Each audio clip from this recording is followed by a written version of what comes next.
সেইটি তারা বিক্রি করে দিল। ভূমি অধিগ্রহণ আইন যেটি রয়েছে সেই ভূমি অধিগ্রহণ আইন অনুযায়ী তারা যদি কোনো ভূমি অধিগ্রহণ করে, সেই কারণে অধিগ্রহণ করল, সেই কারণে যদি তা ব্যবহৃত না হয় তাহলে এটি কোনোভাবে বিক্রয়, লিজ এবং বদল অথবা অন্য কোনোভাবে হস্তান্তর করা যাবে না বলে উল্লেখ করেছে। অথচ আমরা দেখলাম যে এই আইনকে তোয়াক্কা না করে রাজুর বিভিন্ন সময় এবং সরকারের প্রতিষ্ঠানগুলো বিভিন্ন সময় তারা এই ভূমি বিক্রয়ের যেখানে মহোৎসব শুরু করে দিল। এই যে 2017 সালে খালেদ হায়দার খান কাজলের কাছে তারা 19.5% এবং 2016 সালে নুপুর কুমার বন্ধুকের কাছে 3টি দলিলে প্রায় 56.5% জমি তারা বিক্রি করে দিল। কাজলের কাছে বিক্রি করল 8 কোটি টাকায় এবং নুপুর কুমার বন্ধুকের কাছে বিক্রি করে 17 কোটি টাকা। আমরা দেখলাম এর কিছুদিন পরে কাজল এই পপুলার ডায়াগনস্টিক সেন্টারের ব্যবস্থাপনা পরিচালক মোস্তাফিজুর রহমানের কাছে কাজল এটি বিক্রি করে 14 কোটি টাকায় এবং নুপুর এটি তার কাছে বিক্রি করে 27.5 কোটি টাকা। এবং এই যে বিক্রির এই উৎসব, সেই সময় গোপনে বিক্রি করা হয় এবং আমরা যখন জানতে পারি, প্রতিবাদ করি, তখন আমরা দেখি এই কাজল কে আসলে। তার বাবা রাজাকার ছিল। 1971 সালে মে মাসে যে শান্তি কমিটি গঠিত হয়, চারখানা কমিটি সভাপতি ছিল এই তার বাবা। এবং সে এই ওসমান পরিবারের লুটপাটে বড় একটি অংশীদার, সভাপতি। এই সেলিম ওসমান তাকে বিভিন্ন জায়গায় প্রতিষ্ঠিত করার জন্য, ওসমান পরিবার তাকে বিভিন্ন জায়গায় প্রতিষ্ঠিত করার জন্য বিভিন্ন উদ্যোগ দিয়েছে।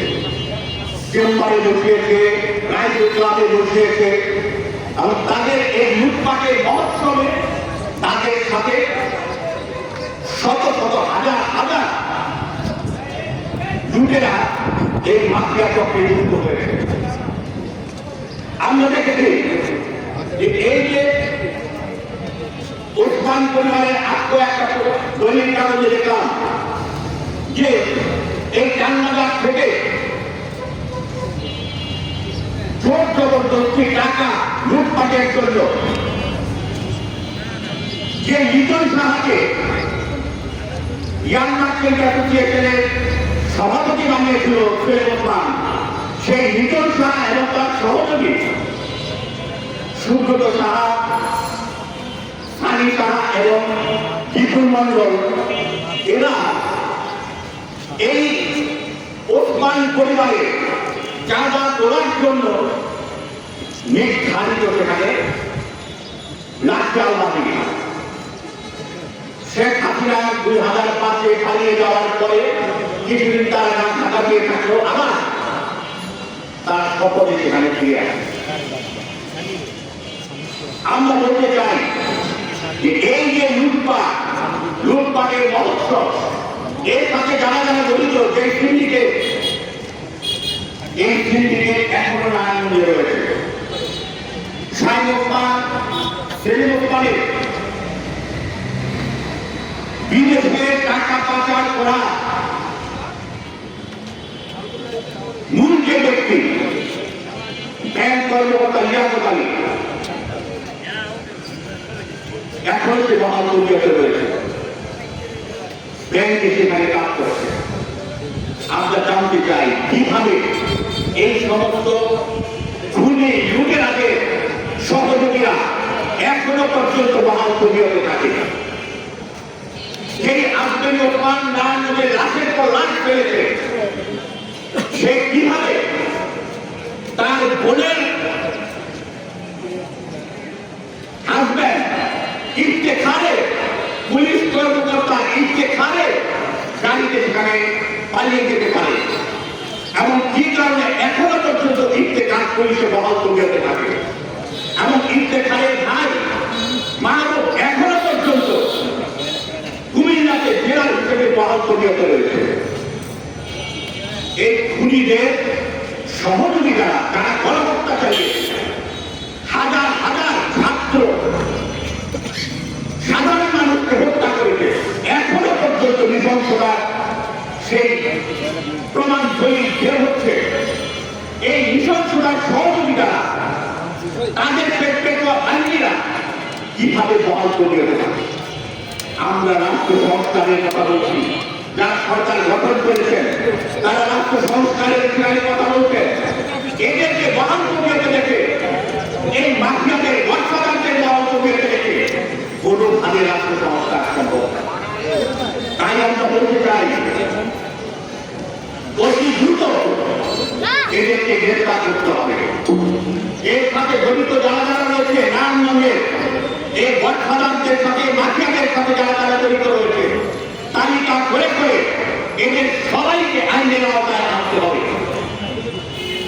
কি জন্য এখনো পর্যন্ত ওসমান পরিবারের তারা গ্রেফতার হয় নাই, আমরা প্রশাসনের কাছে, সরকারের কাছে আমরা এই জবাব চাই এবং আমরা দাবি করছি এই যে আজকে নারায়ণগঞ্জের যে দাবি নিয়ে আমরা এখানে উপস্থিত হয়েছি, রাজুকে এই ভূমি, এই যে ভূমিদস্যুদের সাথে আঘাত করে বিক্রয়ের সাথে যারা যারা রাজুকে জড়িত, সরকারের যেই মন্ত্রী জড়িত, এদের নাম প্রকাশ করে এদেরকে দ্রুত আইনের আওতায় এনে যথাযথ শাস্তির ব্যবস্থা করতে হবে। এবং আমরা দাবি করছি এই যে বিভিন্ন সময় লুটপাট হওয়া আমাদের নামকে ভুলে যে কোনো মূল্যে হোক, দরকার হলে আলাদা আইন করে হলেও এগুলো ফেরত আনতে হবে। নাম যদি আমাদের উন্নত মানের বিশ্ববিদ্যালয় আমরা করতে পারছি না, জায়গার অভাবে একটি মেডিকেল কলেজ আমরা স্থাপন করতে পারছি না, হৃদরোগ ইনস্টিটিউট মানসম্মত চক্ষু হাসপাতাল আমরা করতে পারছি না জায়গার অভাবে।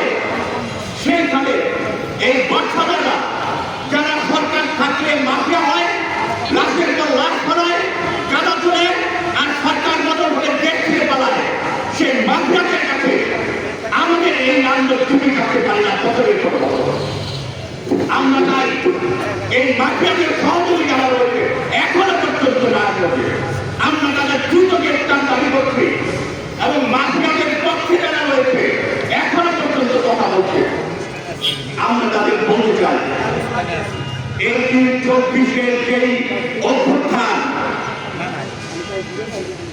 এই 24-এর অভ্যুত্থান এই উপমহাদেশের মধ্যে এত রক্ত ক্ষয়ের মধ্যে কখনো সংঘটিত হয় না। এইটা একটি ঐতিহাসিক অভ্যুত্থান। আমরা এই অভ্যুত্থানের শ্রমিকদের স্মরণ করছি, পাশাপাশি আমরা বলতে চাই সরকারকে এই অভ্যুত্থানের শ্রমিকদের, হাজার হাজার শ্রমিকদের রক্তের দিকে তাকিয়ে, তাদের চিন্তার দিকে তাকিয়ে এই ভূমিদস্যুদের মাফিয়াদের বিরুদ্ধে দ্রুত ব্যবস্থা গ্রহণ করুন। সকলকে ধন্যবাদ।